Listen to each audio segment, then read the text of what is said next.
Hello students, welcome to Maths Planet. In today's session, we will try to solve the sums of exercise 1.9 from class 8th. Okay? We are taking solutions of Viva publication for class 8th. You can go through the questions. If you don't have Viva publication book also, then also you will be able to solve the same type of sums. Okay, क्योंकि जो भी आपका syllabus है वो standard pattern पे है. Question हो सकता है डिफरेंट हो, but the concept will be same in all the publications. Okay, so first question of exercise 1.9 is you have to represent the following rational numbers on number line. So the question is represent on number line.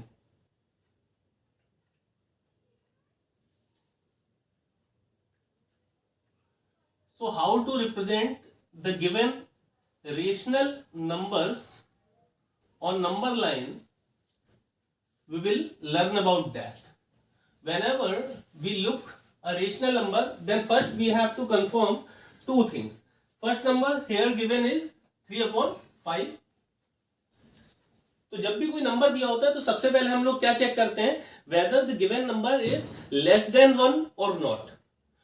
अगर numerator part जो है वो denominator से छोटा है, ऊपर वाला part नीचे वाले से छोटा है, then obviously the value of that number will be less than 1. अगर 1 से कम वैल्यू है तो नंबर लाइन पर रिप्रेजेंट करने के लिए हम लोगों को सिंपली क्या करना है, ये नंबर जो है वो लाई करेगा 0 और 1 के बीच में, क्योंकि जब पॉजिटिव वैल्यू है तो वो 0 से तो ग्रेटर होगी, ऑब्वियस सी बात है, और 1 से क्या होगी, 1 से स्मॉलर होगी, क्योंकि हम लोग देख रहे हैं कि न्यूमरेटर पार्ट जो है वो डिनोमिनेटर से छोटा है. तो 0 और 1 के बीच में कहीं पे लाई करेगी. अब कहां पे लाई करेगी वो कैसे डिसाइड करना है, तो पहली चीज याद रखेंगे कि ये देखना है कि नंबर जो है वो 1 से ग्रेटर है या स्मॉलर है. ठीक है, अगर स्मॉलर है तो नंबर लाइन के वन एंड पे 0 लेना है एंड सेकेंड एंड पे 1 लेना है. उसके बाद का नेक्स्ट प्रोसेस क्या है, जो डिनोमिनेटर का नंबर है, डिनोमिनेटर के नंबर में जो भी वैल्यू दे रखी है उतने ही पार्ट्स में हम इस नंबर लाइन को डिवाइड कर लेते हैं. That means we have to divide this number line in 5 parts. 5 parts में ब्रेक करने के लिए याद रखिएगा हम लोगों को यहाँ पे 4 मार्क लगाने पड़ते हैं. ठीक है, जितने पार्ट्स में हम लोगों को नंबर लाइन को ब्रेक करना है उससे 1 लेस करके हम लोगों को मार्किंग करनी होती है. ठीक है, मार्किंग कर दी है 4 टाइम्स, तो ये 5 पार्ट में डिवाइड हो गई है. देखिए कैसे, ये हो गया 1 पार्ट, ये 2 पार्ट, ये 3, ये 4 एंड ये 5. तो अभी क्या करना है, अभी जो 3/5 दे रखा है इसी के अकॉर्डिंग हम लोग इसे कन्वर्ट कर लेते हैं. 1/5, 2/5, इसके जो पार्ट्स हैं उनको डिनोट कर देते हैं. 3/5, 4/5 एंड नेक्स्ट पार्ट जो है वो 5/5 आना चाहिए, और 5/5 की वैल्यू 1 होती है, जो कि पहले से ही आपका यहाँ पे रखा हुआ है. ठीक है, तो इस तरह से आप लोग देख सकते हैं कि जितने भी डिनोमिनेटर वाले पार्ट्स हैं, डिनोमिनेटर की जो भी वैल्यू है उतने ही पार्ट्स में नंबर लाइन को ब्रेक कर लेते हैं. And now you can observe here this value is here on the number line. तो इस तरह से आप लोग रिप्रेजेंट कर सकते हैं 1 से लेस वाली वैल्यूज को नंबर लाइन के ऊपर. ओके, अब हम लोग डिस्कस करते हैं नेक्स्ट वैल्यू को, जो कि निगेटिव वैल्यू दे रखी है हम लोगों की -2/3. Second part of this question is -2/3. तो इसमें और प्रीवियस पार्ट में बस इतना ही डिफरेंस है कि ये वैल्यू भी 1 से लेस थी और ये वाली भी 1 से लेस है, लेकिन ये वैल्यू निगेटिव में है. तो हम लोगों को इस केस में क्या करना होता है, राइट साइड में 0 को लेना होता है, क्योंकि ये 0 से वैल्यू क्या हो जाएगी, लेस हो जाएगी, और -1 से ग्रेटर हो जाएगी. ओके, क्योंकि लेफ्ट साइड में हम लोग जब चलते हैं तो सारे नंबर्स निगेटिव नंबर्स लेते हैं नंबर लाइन पे. ठीक है, तो 0 से 1 के बीच की वैल्यू है वो भी 1 को लेफ्ट साइड में लेना है, क्योंकि ये नेगेटिव नंबर है. अब हम लोग देख सकते हैं यहाँ पे 3 पार्ट्स में ब्रेक करना है. 3 पार्ट्स में ब्रेक करने के लिए कितने मार्किंग करनी पड़ेगी हम लोगों को, 2 टाइम्स मार्किंग करनी पड़ेगी. ठीक है, तो यहाँ पे जब 2/3 दे रखा है तो जो डिनोमिनेटर पार्ट है उसके अकॉर्डिंग हम लोग यहाँ पे नंबर लिखते हैं. 1/3, 2/3, नेक्स्ट नंबर आना चाहिए 3/, सॉरी एक चीज यहां पे मिस्टेक हुई है, इसे हम लोग ठीक करते हैं. जो माइनस की वैल्यूज होती हैं, जब प्लस की वैल्यूज हम लोग लिखते हैं तो लेफ्ट से लेके राइट की तरफ लिखते हैं, जो माइनस की वैल्यूज होती हैं वो हमेशा राइट से लेफ्ट की तरफ लिखते हैं, ठीक है। तो हम लोगों की 1/3 की पोजीशन -1/3 की यहां पे होगी और -2/3 की यहां पे होगी, और -3/3 जो वैल्यू मिलती है वो हमें क्या मिलती है, -1। ओके, तो इस तरह से -2/3 ये वैल्यू हम लोग इस तरह से यहां पे रिप्रेजेंट कर सकते हैं। So this is how you will represent the given rational numbers on number line. Okay? अभी बात करेंगे नेक्स्ट ऐसे किसी नंबर की जिसमें मींस प्रॉपर फ्रैक्शन की फॉर्म में नहीं दिया होगा, इम्प्रॉपर फ्रैक्शन की फॉर्म में दिया होगा, या फिर हम कह सकते हैं जिसमें न्यूमरेटर की वैल्यू डिनोमिनेटर से ग्रेटर होती है, ठीक है। डिनोमिनेटर से ग्रेटर के केस में हम लोग उसे मिक्स फ्रैक्शन में चेंज करेंगे। इसका एच पार्ट आप लोग देखेंगे, इसी क्वेश्चन का एच पार्ट। ओके, तो एच पार्ट के लिए क्या करना है, नंबर दे रखा है आपका -3 होल 1/4, -3 होल 1/4। तो आप लोग इस नंबर में देख सकते हैं कि जो भी वैल्यू है वो -3 के बाद की है, तो इसका मतलब -3 और -4 के बीच की वैल्यू है। तो नंबर लाइन पे सिंपली सबसे पहले हम लोग लेफ्ट साइड में ले लेते हैं -3, सॉरी इधर राइट साइड में ले लेते हैं -3 और इधर ले लेते हैं -4। तो ये जो भी वैल्यू है वो -3 से क्या है, लेस है, और -4 से ग्रेटर है, तो इन दोनों के बीच में कहीं पे लाई करेगी। ओके, होल नंबर का नेक्स्ट नंबर हम लोग एक साइड लेते हैं और होल नंबर जो है उसे एक साइड ले लेते हैं नंबर लाइन के। अभी नेक्स्ट हम लोगों का वही काम रहेगा, 1/4 है तो इसे 4 पार्ट्स में ब्रेक करेंगे, 3 टाइम्स मार्किंग करनी पड़ेगी हम लोगों को।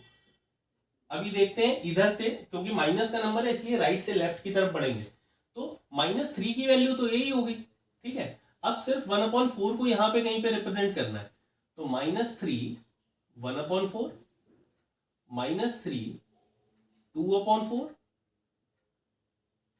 -3 3/4 एंड -4 4/4।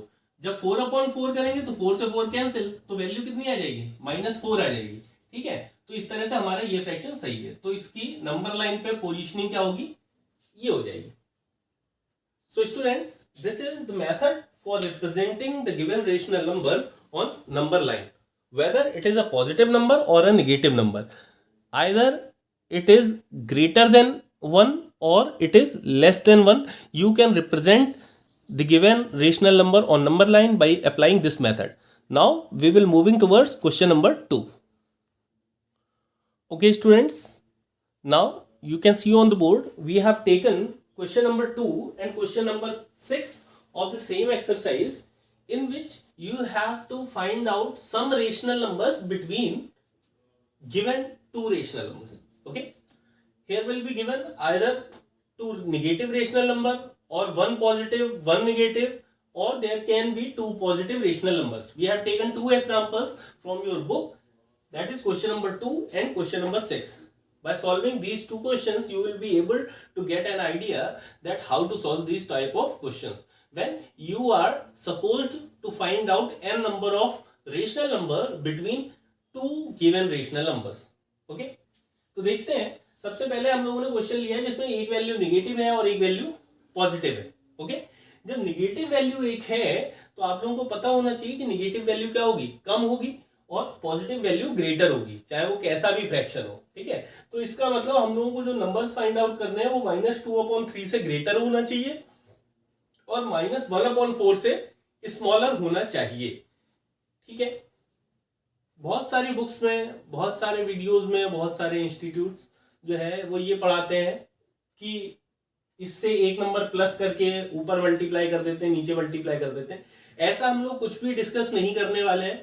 हम लोग सिर्फ 2 रूल्स को फॉलो करेंगे और उसी के अकॉर्डिंग यहां से कितने भी नंबर अगर आपको निकालने हैं तो वो निकाल सकते हैं। क्या करना है, सबसे पहले हम लोगों को इन दोनों के डिनोमिनेटर को सेम करना है, ठीक है। सेम करने के लिए हम लोगों को पता होना चाहिए कि क्या करना पड़ता है, हम लोगों को एलसीएम लेना पड़ता है ना। तो एलसीएम जब लेंगे तो एलसीएम हो जाएगा इन दोनों का 12, ठीक है। तो -2/3 एंड -1/4 ये दे रखा है। अब जो इनका एलसीएम है उसी के बराबर हम लोगों को बनाना पड़ेगा डिनोमिनेटर को। डिनोमिनेटर है 3 और 4, इनका एलसीएम होता है 12। तो 3 को जब 12 बनाना है तो किससे मल्टीप्लाई करनी पड़ेगी? 4 से। और इक्वेशन को बैलेंस करने के लिए ऊपर भी 4 से मल्टीप्लाई करनी पड़ेगी। इसी तरह से 1/4 में अगर इसे 12 बनाना है 4 को, तो किससे मल्टीप्लाई होनी है? 3 से। और ऊपर भी 3 से मल्टीप्लाई करनी पड़ेगी। पहली चीज आपको समझ में आ जानी चाहिए कि पहले हम लोग दोनों के क्या करेंगे? डिनोमिनेटर को सेम करने की कोशिश करेंगे। तो 3 4 जा हो जाता है 12, तो ये वैल्यू बन जाती है -8/12 and second value will be 1/12। ठीक है, तो सबसे पहले तो हम लोग ये देखते हैं कि हमें कितने नंबर्स फाइंड आउट करने हैं। ठीक, -8 ऊपर की वैल्यू है, +1 नीचे की वैल्यू है, तो इसके बीच में आपको कितने नंबर्स मिल सकते हैं? जैसे नंबर लाइन एक बार आप इमेजिन करेंगे तो इधर की ओर मान लीजिए 1 है, ठीक है, तो इधर 0 रहा होगा, इधर -1 रहा होगा, इधर -2 रहा होगा, ऐसे ही तो रहा होगा, इधर -4, इधर -5, -6, -7 एंड -8, इस तरह से नंबर्स रहे होंगे। तो -8 से लेके और 1 के बीच में ये जितने नंबर्स दिखाई दे रहे हैं, इन्हें न्यूमरेटर में लेके हम लोग रेशनल नंबर पुट कर सकते हैं। तो इनके बीच में फर्स्ट रेशनल नंबर अगर निकालना है, first rational number will B -8 के बाद -7 आता है, ठीक है, -7/12 हो जाएगा। एंड सेकेंड रेशनल नंबर हम लोगों का हो जाएगा, क्या हो जाएगा? -6/12।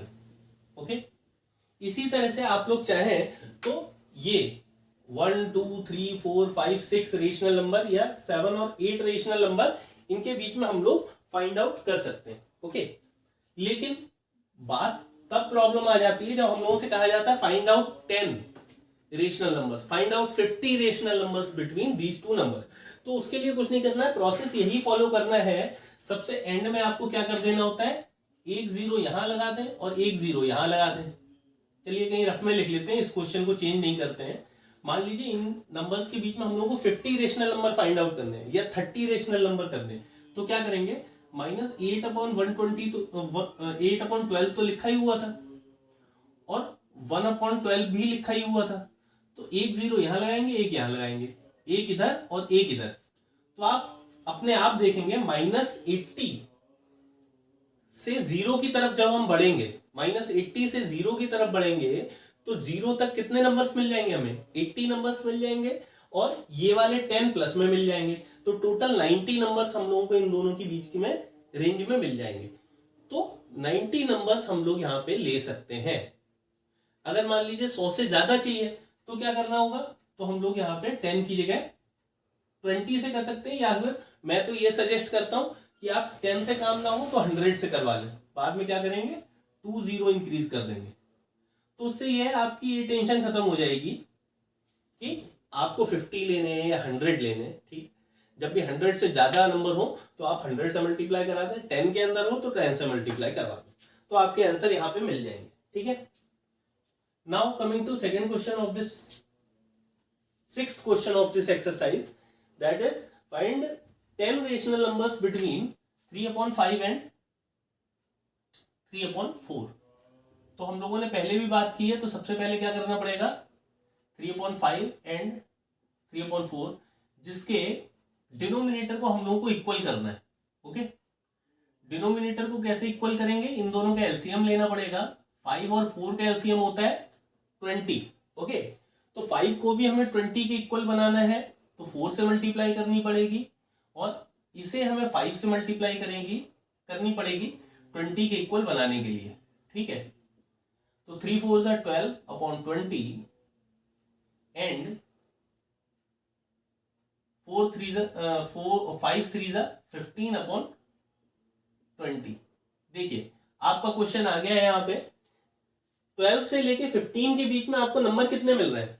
13 14 15, सिर्फ 2 ही नंबर मिल रहे हैं इन दोनों के बीच में। ठीक है, 12 और 15 तो ये खुद ही हैं, इनके बीच में नंबर मिल रहे हैं 13 एंड 14, ओके। लेकिन नंबर्स पूछे गए यहाँ पे 10, और 10 नंबर्स के लिए आपको कुछ अलग से प्रोसेस नहीं करना है। एक काम करते हैं, यहाँ पे एक 0 बढ़ा देते हैं और यहाँ पे भी एक 0 बढ़ा देते हैं, इसी तरह से इधर एक 0 बढ़ा देंगे और एक 0 इधर बढ़ा देंगे, तो 10 से मल्टीप्लाई हो गई, ठीक है। अब देखिए इसकी रेंज जो है वो कहां से कहां तक पहुंच गई, 120 से लेके 150 तक रेंज पहुंच गई। तो इसके बीच में नंबर्स हमें कितने मिल जाएंगे टोटल, 20 से लेके 50 तक 30 नंबर मिल गए ना। अब हमें कितने चाहिए, 10 चाहिए, तो कोई से भी 10 चूज कर लीजिए 120 से आगे के, 121 अपॉन 200, 122 अपॉन 200, 123 अपॉन 200, 124 अपॉन 200,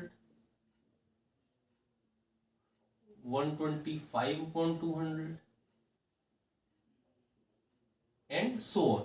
तो इस तरह से आप लोग 10 रेशनल नंबर फाइंड आउट कर सकते हैं। Whenever you are given here 2 rational numbers, whether these are positive or these are negative, this is the method that you will apply and find your answer. This is all for today's session. I hope you are able to understand the concept of these 2 types of questions of exercise 1.9. If you like this video, then click on the like button and subscribe our channel to get notifications whenever new video is uploaded. Okay, if you have any kind of doubt or query related to this session, then you can put it in comment box. We will try to resolve your doubts in next session. We will meet in next session with next exercise of the same chapter. Okay, till then take care. Thank you.